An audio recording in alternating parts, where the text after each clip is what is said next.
بادشاہ امام حسین بھی اپنی زندگی میں جب بھی حج پہ جاتے تو خطبہ حج جناب سید الساجدین سے پڑھواتے، کیونکہ توحید بادشاہ سجاد کی زبان پہ جچتی بڑی تھی۔ وحدت کا بہترین عملی نمونہ تھے یہ میرے بادشاہ۔ حج کا موقع ہے، میں نے خطبہ پڑھنا ہے سرکار کا، مالک خطبہ حج دینے کے لیے اٹھے، یا ہجوم میں سے 4 شخص اٹھے، انہوں نے جناب سید الساجدین سے کہا علی ابن الحسین رک، خطبہ بعد میں دینا، پہلے اپنا شجرہ سنا۔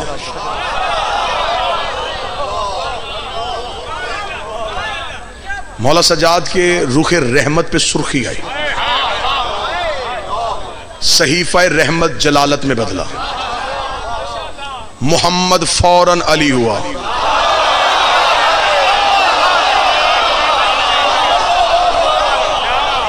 ہیبت الہیہ یوں نور بن کے چمکی۔ مولا سجاد نے انگلی کا اشارہ کر کے تم فوراً یہاں سے نکلو، ایسے نہ ہو کہ یہیں پہ عذاب آئے۔ انہوں نے جاتے جاتے کہا جرم کیا کیا ہم نے تو صرف یہی کہا تھا نا کہ اپنا شجرہ سنا، اور تو نے ہمیں حج کے ہجوم سے نکال دیا۔ فاشارت الی الحجر اسود، امام نے حجر اسود کی طرف اشارہ کیا، امام نے کہا تو بتا ہم کون ہیں؟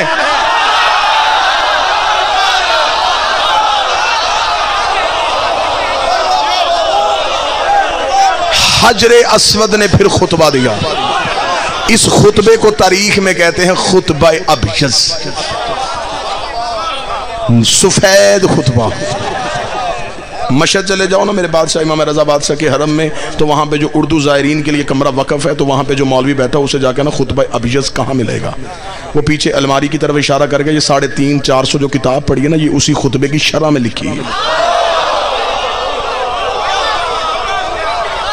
اسے خطبہ ابیض کیوں کہا گیا؟ اسود نے دیا تھا۔ اسود کہتے ہیں کالے کو، ابیض کہتے ہیں سفید کو، کالے کا دیا ہوا سفید خطبہ، اسود کا دیا ہوا نورانی خطبہ۔ حجر اسود بول پڑا، جب حجر اسود بولا تو لوگوں کے رنگ تبدیل ہو گئے۔ انہوں نے سرکار بادشاہ علی زین العابدین کو گھیرے میں لیا اور لے کے کہا مولا یہ پتھر کیوں بولا؟ امام نے کہا یہ پتھر نہیں ہے۔ شاید اب یہ بات پہلی بار سماعتوں سے ٹکرائے تو دل سے دعا نکلنی چاہیے۔ بادشاہ نے فرمایا یہ پتھر نہیں ہے، جسے تم پتھر سمجھتے ہو یہ پتھر نہیں ہے۔ اس نے کہا مولا پھر یہ کیا ہے؟ فرمایا یہ ایک ملک مقرب ہے، یہ ایک فرشتہ ہے۔ اس نے کہا فرشتہ ہے تو پتھر بن کے کیوں کھڑا ہے؟ امام نے کہا پتھر بن کے کھڑا نہیں۔ امام نے کہا یہاں آنے سے پہلے جب ہم آلین میں رہتے تھے، احسان کیا اس بندے نے جو اب بولا ہے، پورے خمسے کے بعد اب احسان ہے اس بندے کا جو اس شطر میں بولا ہے۔ امام نے فرمایا یہاں آنے سے پہلے، اب میری مجبوری ہے، جملے ہیں میرے بادشاہ کے، ایک لمحے کے لیے نہ سلیس کر سکوں گا نہ ثقیل کر سکوں گا، نہ آسان کروں گا نہ وزنی کروں گا، جیسا بادشاہ نے کہا ویسا ہی سناؤں گا، کیونکہ امام کا جملہ ہر ذہن کے ظرف کے مطابق ڈھل جاتا ہے۔ یہ حسن ہوتا ہے کلام امام میں، جیسا سننے والا ہو اسے ویسا ہی سمجھ آتا ہے۔ امام نے فرمایا یہاں آنے سے پہلے جب ہم آلین میں رہتے تھے، جب ابلیس نے کہا تھا کہ میں سجدہ نہیں کرتا، خدا نے کہا استکبرت ام کنت من العالین۔ آلین کہتے ہیں علی کی جمع کو، جہاں کم از کم 4 علی رہتے ہوں۔ آیا اور یہ تھا اپنے زمانے کا دوسرا علی۔ فرمایا یہاں آنے سے پہلے جب ہم آلین میں رہتے تھے، لوگوں نے کہا اچھا۔ امام فرماتے جب ہم آلین سے، اب سطر سنیے گا میرے بادشاہ کی، ہائے ہائے ہاتھ میں نور کا قلم ہو میں کعبے کی پیشانی پہ لکھوں۔ امام فرماتے جب ہم آلین سے روح پروردگار بن کے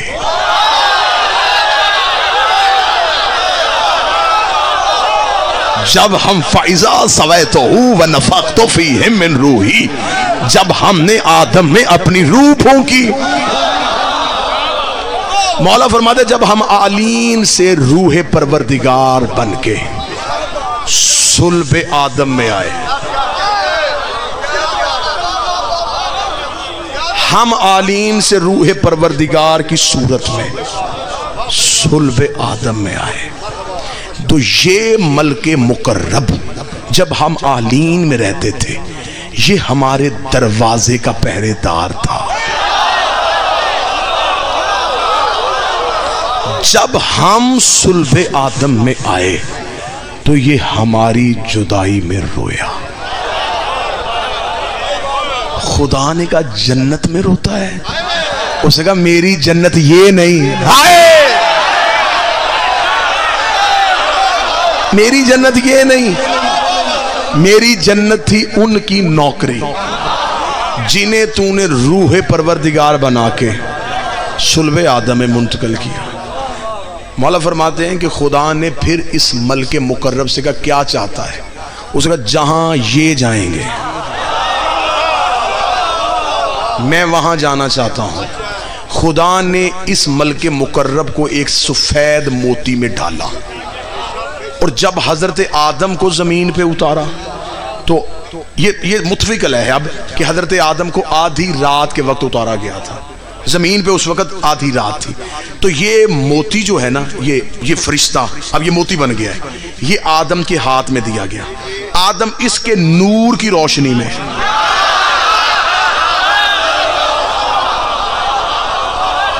اب مجھے نہیں پتا کون سا ظرف قبول کرے گا اور میں تنہا بھی رہ جاؤں گا تو مجھے پھر بھی بارے میں ہے. آدم ہمیں ہدایت کرنے آ رہا تھا اور یہ آدم کو ہدایت کر رہا. آدم اس نور کی روشنی میں، حضرت آدم اس نور کی روشنی میں، حضرت آدم سری لنکا میں اتارے گئے تھے، جناب حوا جدہ میں. جدہ نام ہی بی بی حوا کی وجہ سے، جدہ عربی میں کہتے ہیں دادی کو. حضرت آدم کو اس نور کی روشنی میں زمین پہ، حضرت آدم اس کی روشنی کے ساتھ زمین پہ اترے. مولا فرماتے ہیں سرکار بادشاہ کہ نوح کے دور تک یہ موتی رہا. پھر جب حضرت نوح کا طوفان آیا تو حضرت نوح نے اس موتی کو اپنے خیمے میں رکھا، جو انہوں نے خیمہ نصب کیا تھا جہاں آج کعبہ ہے، یہاں حضرت نوح نے خیمہ نصب کیا تھا. حضرت ابراہیم نے کعبہ بنایا نہیں تھا، دیواریں اٹھائی تھیں. کعبہ پہلے سے موجود تھا. اب مگر ایک سطر کے لیے میں کہہ دوں تو پھر جتنا عقیدہ سنا جا رہا ہے تو میرا خیال یہ سطر اب یہاں بنتی ہے. جب زمین کو بنایا گیا تھا نا، زمین ہیبت خدا سے کانپی تھی، زمین خوف خدا سے کانپ رہی. جبریل نے اپنا دایاں پر رکھا، زمین پھر بھی کانپ رہی تھی، بایاں پر رکھا، زمین پھر بھی کانپ رہی تھی. زمین نے کانپ کے زمین کہہ رہی تھی نہیں نہیں جبریل میرے اوپر خون ہوگا، میرے اوپر ظلم ہوگا، میں تسبیح کرتی ہوں، مجھ سے برداشت نہیں ہوگا. تو حضرت جبریل نے کہا خدا کو کہ یہ زمین خلق ہو گئی ہے لیکن یہ رک نہیں رہی. خدا نے کہا اس کے بالکل مرکز میں جا کے اس میں علی لکھ، اور جہاں علی لکھے وہی کعبہ رکھ دے. جہاں اس میں علی ہو وہی کعبہ رکھ.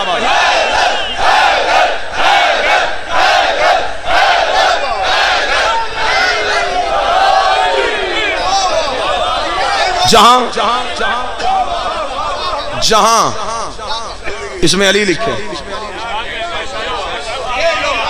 اب ضرورت ہے کہ عقیدہ پڑھا جائے. ابھی میں نے 15 جولائی کربلا گاہ میں شاہ عقیدہ پڑھا ہے اور دشمنان علی نے ایک FIR درج کروائی کہ انہوں نے کہا ہے کہ علی نے آدم بنایا تھا. اس بات پہ FIR ہے اور یہ FIR نہیں ہے، یہ ایک دروازہ کھلا ہے. اب ہم بتائیں گے علی نے کیا کیا بنایا تھا.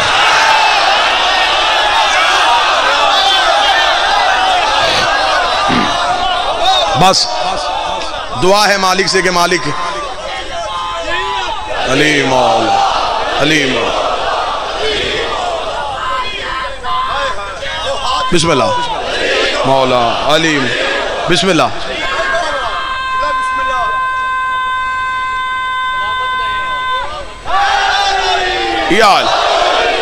ڈر نہیں ایک لمحے کے لیے. بادشاہ حسین کی عزت کی قسم ہے مجھے جناب سیدہ کا حق پڑھنے کے بعد 6 ماہ کے لیے سزائے موت کی کوٹری میں رکھا گیا تھا. میں نے جیل کی سلاخوں کے اندر بیٹھ کے سیدہ سے وعدہ کیا تھا بی بی سانسیں تو دے دے تیری وکالت میں خیانت میں نہیں کروں گا. اب سانسیں ان کی طرف سے آتی ہیں. اب جتنی دیر زندہ ہیں بس انہی کی وجہ سے ہیں. یہ زبان کاٹ دو جسم و جان کاٹ دو. مدحت مرتضیٰ کی سزا دو مجھے. ٹکڑے ٹکڑے کرو میرا سارا بدن. آگ روشن کرو اور جلا دو مجھے. ذکر شاہ نجف سے رکوں گا نہیں چاہے 100 بار سولی چڑھا دو مجھے. لے کے راکھ میرے جسم کی رکھ کے ہاتھوں پہ اپنے اڑا دو مجھے. 1-2 دن نہیں صبح محشر تلک جب تلک جہاں تک ہوا جائے گی. ایک حلالی حوالی کا وعدہ ہے یہ یا علی کی صدا. ہم سے علی نہیں چھینا جا سکتا. جہاں علی لکھا ہے یہی کعبہ رکھ.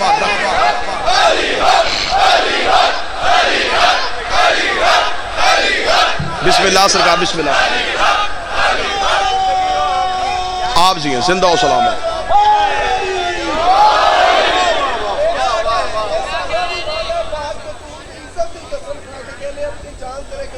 بسم اللہ پاک سید آپ کو زندگی. بس انشاءاللہ جب کبھی لشکر کی ضرورت پڑی تو یہ لشکر حاضر ہے. لفظ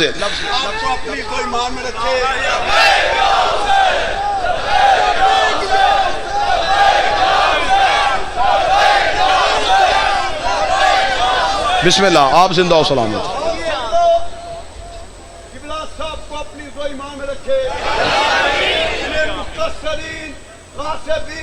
حاسدین ناصبین ناصبین کافرین کے شر سے محفوظ رکھے.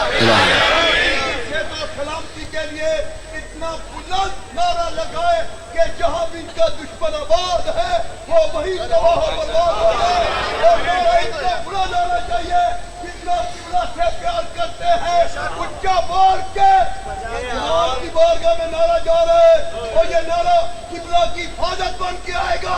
اچھا بار کے پنجہ کھول کے بلند کے نعرہ یا جی ہر حسینی جی ہے ہر عزادار جی ہے ہر ماتمی جی ہے. جہاں علی لکھا ہے یہیں کعبہ رکھے آ جائے.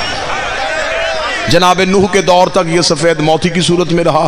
جب حضرت ابراہیم نے باقاعدہ کعبے کی دیواریں بلند کی تو پھر حضرت ابراہیم نے خدا سے پوچھا کہ میرے اللہ اس کے لیے کیا حکم ہے. خدا نے کہا اسے ایک پتھر میں رکھ. اب اگلی صدر دیکھے کہ کون بندہ موضوع سن رہا تھا. فرمایا اسے ایک پتھر میں رکھ اور اسے کعبے کے دروازے پہ ویسے ہی کھڑا کر دے جہاں یہ وہاں کھڑا ہوگا.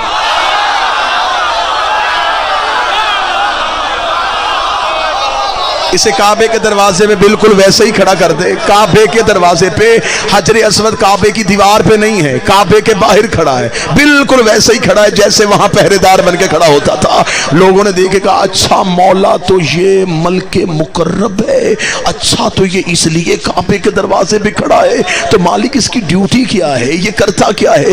مالک نے فرمایا واجب کر دیا ہے جو بھی حاجی حج کرنے کے لیے جائے گا وہ حجر اسود کا بوسہ لے گا حجر اسود کو چومے گا. امام کہتے ہیں یہ حاجیوں کے بوسے دلوانے کے لیے نہیں یہ ہم نے کعبے کے باہر کھڑا کیا ہوا ہے. جب بھی کوئی حاجی سے بوسہ دینے لگتا ہے یہ اس کے دل کے اندر جھانک کے دیکھتا ہے اگر علی ہو تو حج قبول کرتا ہے ورنہ لعنت کر کے واپس کر دیتا ہے.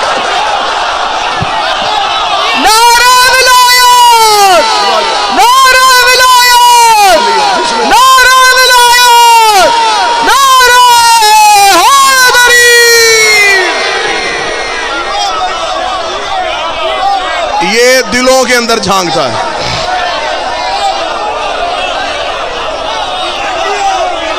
یہ گردن یہ ہر بوسہ لینے والے کے دل کے اندر دیکھتا ہے.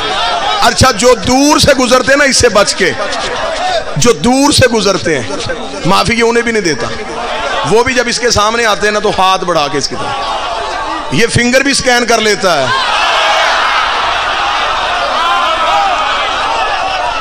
یہ ہاتھ بھی پہچان لیتا ہے کہ ماتمی کا ہے کہ نہیں ہے. آئے آئے آئے.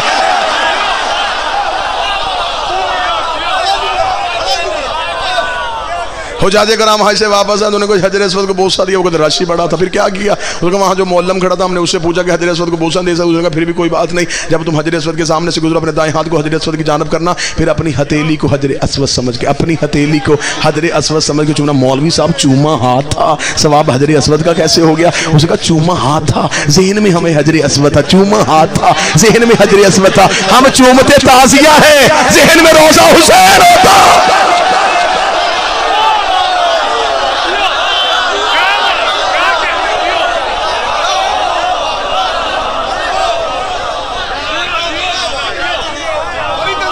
بسم اللہ۔ سید الساجدین نے بتایا یہ ہمارے دروازے کا پہرے دار۔ حجر اسود نے خطبہ دیا سجاد پہ، اس نے کہا الحمدللہ الذی جعل ابیہا بقدوم القبلۃ۔ اس نے کہا تعریف ہے اس اللہ کی جس نے اس کے بابے کے قدموں کی وجہ سے اسے کعبہ بنایا۔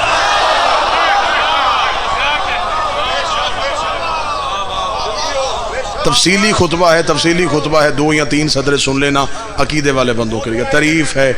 تعریف ہے اس اللہ کی جس نے اس کے بابا کے قدموں کی وجہ سے اسے قبلہ بنایا۔ حجر اسود نے چیخ کے کہا یہ تو ان کا کرم ہے، یہ یہاں آ جاتے ہیں۔